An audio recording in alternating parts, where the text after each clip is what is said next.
All right, movie की starting एक बड़े ही इंटेंस बट वियर्ड सीन को दिखाकर होती है, जिसमें हम सभी ही मूवी की स्टार्टिंग में किसी एंटोनियो एंड जूलिया नाम के कपल को बहुत ही बुरी तरीके से लड़ता हुआ देख पाते हैं। बिकॉज एंटोनियो का यहाँ पर ऐसा मानना था कि जूलिया वो इसके पीठ पीछे किसी रोबोट नाम के बंदे को डेट कर रही थी, जिसके बारे में सरप्राइजली एंटोनियो को जूलिया एंड रोबोट के फोन में हुए टेक्स्ट मैसेज के थ्रू पता चल गया था। तो बस अब देखते ही देखते इस कपल की ये लड़ाई वाइल्ड होने के साथ साथ इतनी ज्यादा वायलेंट हो गई थी कि एंटोनियो वो गुस्से में आकर अपनी गर्लफ्रेंड जूलिया के बालों को कस के पकड़ जमीन पे गिराकर बड़े ही बेरहमी से गर्दन ही तोड़कर मार डालता है। तो हाउएवर अब जूलिया कैसे मरती है, ये होल इंटायर मूवी अब ठीक इधर से ही एक ऐसे एक्सट्रीम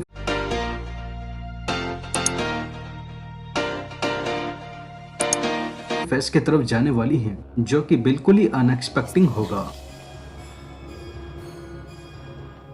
तो अब सीन डायरेक्टली जूलिया के डेथ के इंसिडेंट के तकरीबन 25 साल बाद घूमकर एक बार फिर से और किसी पे नहीं बल्कि एंटोनियो के ऊपर ही फोकस करता है, जिसे हम सभी ही पोलैंड के एक लोकल अपनी गर्लफ्रेंड जूलिया के मर्डर के इंसिडेंट के 25 साल बाद शॉकिंगली जेल से बाहर आता हुआ देख पाते हैं, जिसके बारे में मैंने आप सभी को अभी थोड़ी ही देर पहले मूवी की स्टार्टिंग में बहुत ही अच्छे से बताया था। तो बस अब जैसे तैसे जेल से बाहर आते ही एंटोनियो वो अपने खुद के ही बनाए हुए बड़े ही पुराने से मोटेल के अंदर जाता है, जो कि वो भी इन 25 सालों में ऑब्वियसली बंद ही पड़ा हुआ था। तो मीन वाला मोटेल के अंदर आते ही एंटोनियो वो अपने सामने इस गंदे पड़े मोटेल को देख साफ सफाई करने की बजाय सीधा रूम नंबर 6 के अंदर जा अंदर पड़े हुए बेड, टीवी, चेयर वगैरह को बाहर फेंक बस एक बड़े से टेबल को छोड़कर उसके ऊपर, जैसा कि हम सभी देखे ही सकते हैं, जिनसो लोहे की कील, वायर काटने वाले प्लास, मसेटी एंड स्प्लेटर को लाके रख देता है और इस रूम को एक बड़ा ही खतरनाक सा टॉर्चर रूम बना देता है। वेल अब यहाँ पर एंटोनियो ने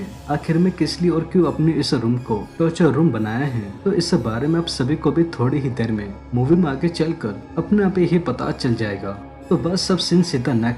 नेक्स्ट मॉर्निंग एक केटी नाम की लड़की के ऊपर फोकस करता है, जो कि वो क्रोएशिया से पोलैंड तकरीबन 3 दिनों के लिए बेसिकली एक विंटर वेकेशन की ट्रिप पे आई हुई थी। तो इस ट्रिप में केटी वो पोलैंड के अंदर रुकने के लिए नॉर्मली ठीक अपने सामने ही बने हुए एक छोटे से मोटेल के अंदर चली जाती है, जो कि सरप्राइजली वो मोटेल और किसी का नहीं बल्कि एंटोनियो का ही होता है। तो अब जहाँ पर केटी के इस मोटेल के अंदर आती है, उसको ठीक अपने सामने की तरफ ही खड़ा हुआ एंटोनियो दिखाई देने को मिलता है। तो जहाँ पर एंटोनियो वो केटी को देख बस उसको रूम में ले जाकर मोटेल का एक छोटा सा टूरी ही दे रहा था, बताते हुए कि कौन सी चीजें कहाँ पर है और कौन सी किधर। तो तभी ही उसे ही वक्त एंटोनियो वो बड़ी ही चालाकी से अपने ठीक पीछे ही पड़े हुए एक बड़े से हथौड़े को ले सीधे उसकी मदद से केटी के सर को बिना कुछ सोचे समझे एकदम से फोड़ देता है। तो जिसके चलते केटी वो सर में हथौड़े के पड़ते ही एकदम से बेहोश हो जाती है। तो बस अब जहाँ पर एंटोनियो वो केटी को घिसड़ते हुए अपने उसे ही रूम नंबर 6 के अंदर लेकर आ ठीक पीछे पड़ी हुई टेबल पे लेटाने से पहले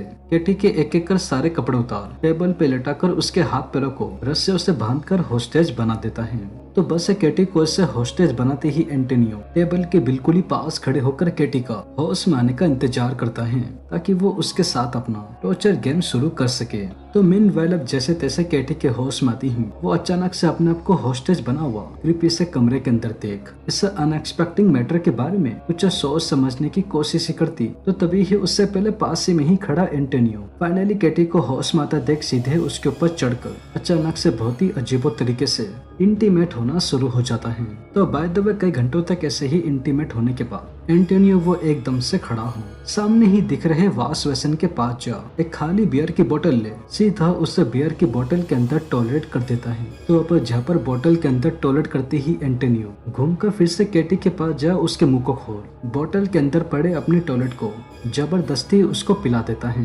बट बात अभी यहाँ पर ही खत्म नहीं होती। वेल अब केटी को इतनी बुरी तरीके से असॉल्ट करते ही एंटोनियो अपने ठीक पीछे ही पड़े हुए टेबल पे उसे ही चिंसो को ले केटी के हाथ पर इनफैक्ट उसके सर को काट कर बेरहमी से तड़पाते हुए मार डालता है एंड सीधे उसके कटे हुए हाथ पैरों को प्लास्टिक की थैली के अंदर डाल कचरे के डब्बे के अंदर फेंक देता है।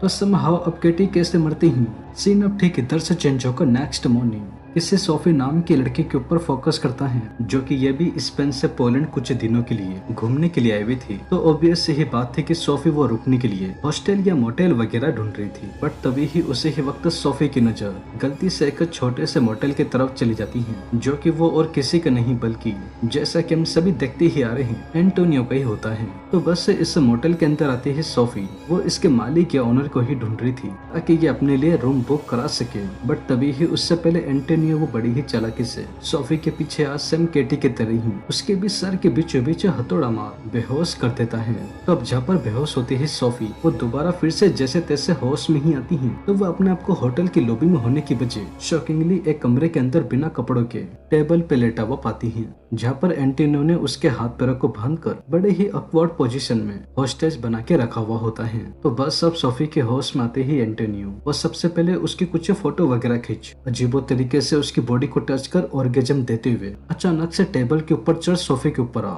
सैम केटी की तरह ही इसके साथ भी जबरदस्ती इंटीमेट होना शुरू हो जाता है। तो बस फाइनली इस मूवी के एंडिंग में एंटोनियो वो कई घंटों तक सोफी के साथ ऐसे ही हुकअप करने के बाद अचानक से एकदम से खड़े होकर फाइनली सोफी के साथ अब अपना टॉर्चर गेम खेलने का डिसाइड करता है। तो बस वो इसकी शुरुआत सबसे पहले पास में ही पड़े हुए एक सिगरेट के डिब्बे को ले सीधे उसमें से एक सिगरेट निकाल अच्छी तरीके से जलाकर सोफी की लोअर एरिया में उसे जलती हुई सिगरेट को बड़ी ही बेरहमी से बिना कुछ सोचे समझे अंदर तक घुसा देता है और बस कई घंटों तक तड़पने के लिए ऐसे ही छोड़ देता है। तो अब एंटोनियो वो सोफी को इतनी बुरी तरीके से तड़पते हुए देख उसके चिल्लाने की आवाज से अंदर ही अंदर इतना ज्यादा फ्रस्ट्रेट हो गया था कि वो गुस्से के मारे अपने हाथ से सोफी के मुंह को तोड़ सारे दांतों को बुरी तरीके से स्प्लेटर से खींच के बाहर निकाल एक पीछे ही पड़े हुए उसी ही चिंसों से एक ही झटके में ऊपर से लेके नीचे तक काट के मार डालता है। एंड उसके बॉडी के निकले हुए मीट को फेंकने की बजाय किचन में लाकर अच्छी तरीके से फ्राई कर अपने कुत्ते को खाने के लिए दे देता है।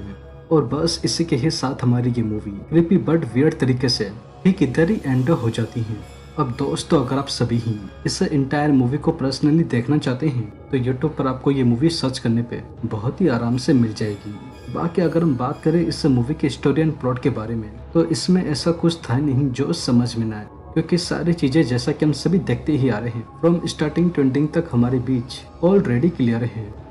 तो वेल दोस्तों यही थी एज सिक्स मूवी की एक्सप्लेनेशन एंड आई होप आप सभी को ये वीडियो जरूर पसंद आई होगी। और अगर वीडियो पसंद आई हो तो चैनल को सब्सक्राइब किए बिना और वीडियो को लाइक किए बिना बिल्कुल भी मत जाइएगा, क्योंकि मैं अपने आने वाले वीडियो में ऐसे ही और मूवीज की एक्सप्लेनेशन लेकर आता रहूंगा। तो तब तक के लिए take care and peace out.